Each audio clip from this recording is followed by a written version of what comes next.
Vizag steel plant ఘటనలో అసలు నిజాలేంటి? Steel plant కార్మికుల మృతి ప్రభుత్వ నిర్లక్ష్యమే అంటారా? సి ఇందులో లోపాలు అనేది ఎప్పటి నుంచో ఉన్నాయి. ఎందుకంటే ఇన్ఫ్రాస్ట్రక్చర్ రీప్లేస్మెంట్ అనేది చేసుకోవాల్సిన బాధ్యత ఎవరిదంటే ఇన్స్టిట్యూషన్ది. ఆ ఇన్స్టిట్యూషన్ని డైల్యూట్ చేసేసారు. ఫస్ట్ పాయింట్, అక్కడ కార్మికులు నన్ను అడిగితే లేబర్ చట్టాలు ఈరోజు నిద్రపోతున్నాయి. నేను ఎల్ఎల్ఎం చేశాను దేని మీద, లేబర్ లెజిస్లేషన్స్ మీద. కానీ నేను చదువుకోవడానికి పుస్తకాలు ఉన్నాయి తప్ప రియాలిటీలో నాకు తెలిసి నేను ఎక్కడ చూడలేదు. There is no labour laws implementations in this country or in this state. ఎందుకంటే ఎవరికి కూడా రైట్ లేదు. లేబర్ యూనియన్లు ఏమైపోయాయో తెలియదు, లేబర్స్ అందరు ఎక్కడున్నారో తెలీదు. అమరావతిలో ఇంతమంది లేబర్స్ పనిచేస్తున్నారు కదా, నిజంగా అందరు లేబర్లకి సోషల్ సెక్యూరిటీ ఉన్నాయి అక్కడ? ఈ కన్స్ట్రక్షన్స్ చేసే వాళ్ళకి కానీ, లేకపోతే అడ్డా మీద నిలుచుకునే లేబర్స్కి కానీ, వీళ్ళందరికీ చాలా స్కీమ్స్ ఉన్నాయి. అవన్నీ ఎందుకు ఇంప్లిమెంటేషన్ చేయట్లేదు? వాళ్ళకి సోషల్ సెక్యూరిటీ లేదు బేసిక్గా.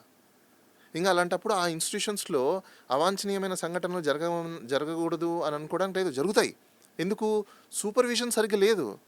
సూపర్విజన్స్ అందరూ ఏం చేస్తారు, ఏసీ రూమ్లలో కూర్చొని చాయ్ బిస్కెట్లు తీసుకుంటూ వాళ్ళు చెప్పిన మాటలు వీళ్ళు చెప్పిన మాటలు గప్చుప్లు తింటూ ఉంటారు. ఇది వాస్తవం. కాదని చెప్పేసి కూడా కామెంట్ పెట్టమని చెప్పేసి నేను డైరెక్ట్గా ఆఫీస్కి వెళ్ళి చూపిస్తాడు ఏం పని చేస్తున్నాడు.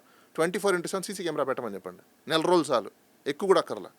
ఈయన పొద్దున వచ్చినప్పుడు దగ్గర నుంచి ఈవినింగ్ వెళ్ళేంత వరకు సీసీ కెమెరాలు పెట్టమని చెప్పండి, పబ్లిక్ చూస్తారు. నో ప్రొడక్టివ్ ఆఫ్ వర్క్ అండి.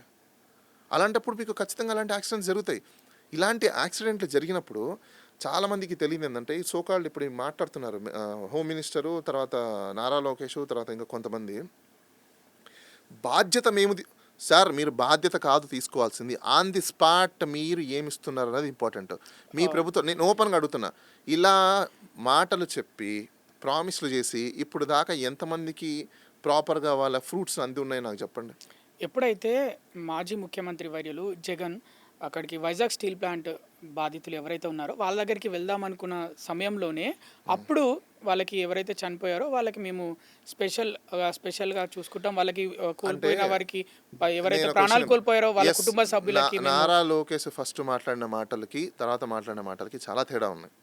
ఫస్ట్ ఏంటి, వాళ్ళకి రావాల్సిన రూల్ ప్రకారము కంపెన్సేషన్ ఏవైతే కంపెనీలు ఇవ్వాలో వాటి ప్రకారం మేము డ్యామేజెస్ అవన్నీ కూడా మేము ఇప్పిస్తాం. మీరెవరు ఇప్పించడానికి? Who are you to?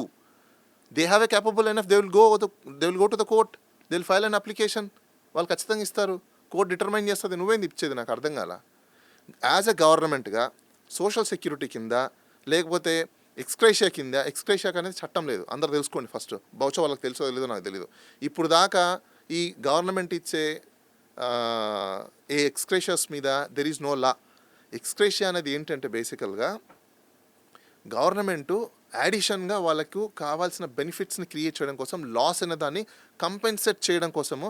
Because state meant for the welfare, state meant for the welfare, ఒక యొక్క పౌరుడి యొక్క వెలిఫేర్ కోసమే స్టేట్ని క్రియేట్ చేసుకున్నాం. కాబట్టి ఎక్స్క్రేషియా అనేది వాళ్ళకి ఇచ్చి ఇంకా కొంచెం వాళ్ళు జరిగిన డ్యామేజెస్ని క్యూర్ చేయడం కోసం, దానికి చట్టము, దానికి లేకపోతే రైటు ఇట్లాంటిది ఏం లేవు. అయితే చాలామంది అనొచ్చు ఏంటి దానికి రూల్ ఉందా, దానికి ఇలా ఉందా అంటే, ఆర్టికల్ 14 అనేది ఒకటి ఉంటుంది. గతంలో ఎక్స్క్రేషియా మీరు అలా జరిగిన ఇన్సిడెంట్లో ₹1 ఇచ్చి, అలాంటి ఇన్సిడెంట్స్ జరిగినప్పుడు నేను 25 లక్షలు ఇస్తాను అంటే ఎవరికైనా అర్థమైపోయింది కదా, what is your morality, what is your ethics, what is your conduct అని చెప్పేసి అని.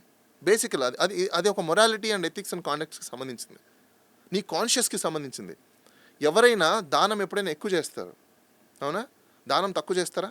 నువ్వు దానం తక్కువ చేయడానికి వచ్చిన ఒక వ్యక్తి ₹100 ఉన్నాయండి, ఆ ₹100 వ్యక్తి దానము ₹50 చేశాడు అంటే వెరీ వెల్ మంచిగా చేశాడని అనుకుంటాం. ఇంకొక వ్యక్తి దగ్గర ₹100 ఉన్నాయి, దానం ₹10 చేశారంటే ఎవరిని బెటర్ అంటారు? ₹50 చేసిన అతన్నే కదా.